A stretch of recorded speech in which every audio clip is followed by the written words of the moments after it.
Today I want to talk to you a little bit about cash flow, and I want to explain what cash flow is to you guys so that some of you understand it, some of you don't. You're probably here because you don't. So basically what it means is the amount of money that's coming into your business and the amount that's going out, right? So that's the bottom line with it. It is the amount of money transferred in and out of your business on a daily basis. So for example, you might make $1,000 a day, and you might spend $500 of that, or $750 of those dollars goes out every day in expenses like your labor, materials, so on and so forth. So you constantly have money coming in and out. I'm a horrible drawer, but I'll do the best I can. So let's say I like to think of it like an hourglass type of a thing. All right.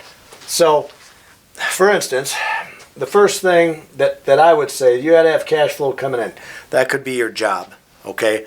Could be whatever you're working, but if this is your business, which is primarily what this video is about, is you and your business, okay? So the cash flow, how do you get it? Well, one of two ways. You either take your business and you create more and more customers, okay? Cash flow is whatever you're bringing in. Right now, these are your customers, right? Those are your customers. And if you want more cash flow to come into your business, you need to either add a lot more customers. Just keep adding customers, right? You can get more and more customers, and then you've got more and more money that's coming into the business. Of course, you're going to have more and more that go out, but the bottom line is whatever's left, that's what you want, and you want that to be the most it can possibly be. So that's where cutting your expenses, so on and so forth. There's a million ways to talk about, a whole separate video for that. But anyway, that being said, how this is done, you can either, again, with the customers, okay, or you can have multiple streams of revenue coming in. And what do I mean by that? Well, if you're like me, I chose to have the multiple streams of revenue. And there's several reasons I did that, but one of the main ones was, let's say, for example, let's say a landscape company. I remember when the recession went on in 2008, and you could not get a landscaping job anywhere. So if this was my cash flow right here, and I'm depending on my customers to get me that, right? Okay? All of a sudden, the only business I have is landscaping, and something happens like the economy takes a huge dive, right? I am F-U-C-K-E-D'd. That's what I am. And I know this because I lived through it. And I'll tell you what, thank God I had another source of revenue. And at the time, it was lawn care. Lawn care stayed because it was still a service people needed. Why?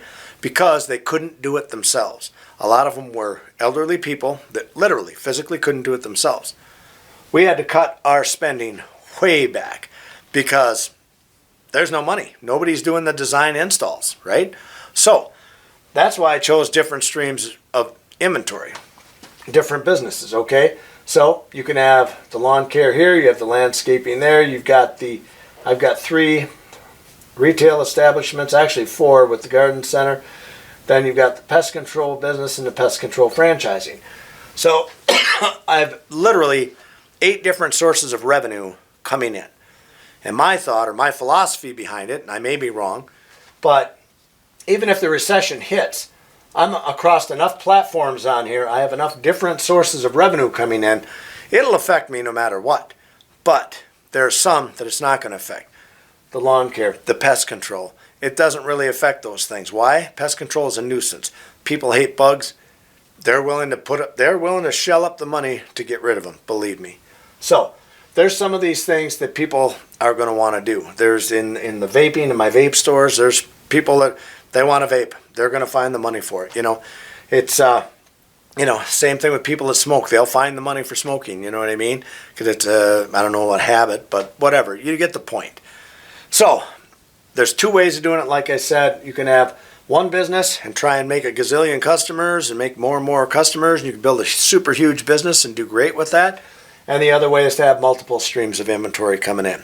So now the focus is, how much of this money can I save after all of it starts coming out? And that's not going to be all of it, obviously, but you're going to have expenses with all of these things. So your whole goal is how much money is left over at the end of the day.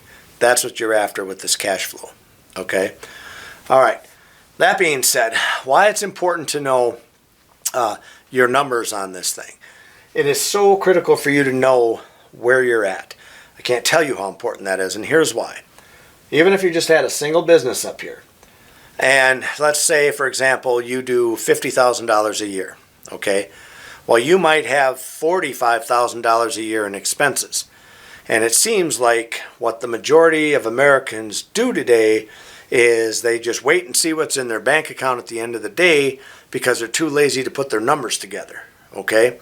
They're too lazy to add up all of the expenses that have occurred down the line here from all of this. Now, here's why it's critical for you to know that. Because I don't want to wait till the end of the year to find out that I am almost broke, okay? I don't want to wait to the end of the year to find that out.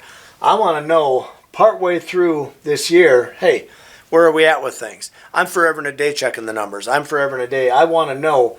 I know what my expenses are going out. I have my numbers here. I want to know the money that's coming in so that I can decide, am I making money or am I losing money, right? That's why it's critical for you to know that. You don't want to wait till the end of the year when summer's all the way through and you don't have any money to live in the winter. That is a huge problem to have and one you don't want. All right? All right, so that's why it's extremely important to know where it is. And I'm telling you guys, especially you lawn care guys out there, and I was guilty of this forever and a day, of not knowing where I was at. And I got sick of that since I did this, since my wife and I came up with our strategy, and we have our P&Ls all lined up, and the office girls and stuff, they work and get all this stuff together for us so we can see where the money is. We can see which one of these is paying off the best. We can tell which businesses are kicking ass and which ones need some help. And that also helps show you where you need to stick more of your marketing money into. You know, if you've got one that's just kicking ass and taking names already by itself, you don't need to stick money into that thing, but maybe one of these other ones here could use a boost in marketing to help them along, okay? But you won't know that unless you're actually looking at your numbers, okay? Hopefully that makes sense to you. Like I said, the vast majority of people don't know this. Why is it so important? It can make the difference between you having a successful business or a failing business. Because, like I said, the worst case scenario is the end of the year, you're freaking broke. Then what? When you're broke, you're broke. You're done. You're in a bad spot. And it's how you're going to get out of that spot. Unless you can somehow go to the bank and get a loan just to get by or whatever, you know, or you got friends. But I don't want to be in that position. So it also lets you know what you can afford to spend. So, for example, if you know you're not doing real well or you're just above water here, but it should get better in through here, you know your spending needs to slow down too. You know you can't be spending money like it's going out of style, okay? You shouldn't be doing that anyway. Always live within your means. But it helps you know, like, look, you get up in here and you get excited because money's coming in and you're like, oh, I'm going to buy that new mower now, or oh, I'm going to buy that new skid steer now, without even knowing what your financials are. You know, it's just ridiculous because then you spend that money and you're in trouble. You're in trouble. If something happens down the line, you get a hiccup. If the middle of the year, the recession hits or something, another recession, you're in trouble. You're in big trouble. You just bought a new skid steer, a new backhoe, or something like that. So don't let that be you, right? All right. Also, it lets you know if your systems are working.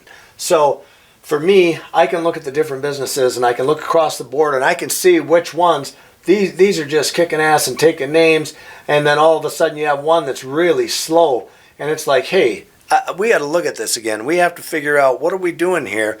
What's happening? Is it because it's a new store?